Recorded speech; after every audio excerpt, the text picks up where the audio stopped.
तुमच्याकडे पण असा उपवास असल्यानंतर एखाद्या वेळेस फराळाचं नाही झालं तर असा साबुदाणा शिल्लक राहतो का?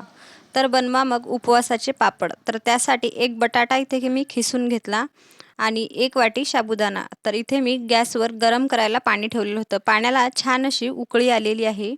तर त्यामध्ये आपल्याला चवीपुरतं मीठ घालून घ्यायचं आहे. तर मीठ तुम्ही तुमच्या आवडीप्रमाणे कमी जास्त करू शकता.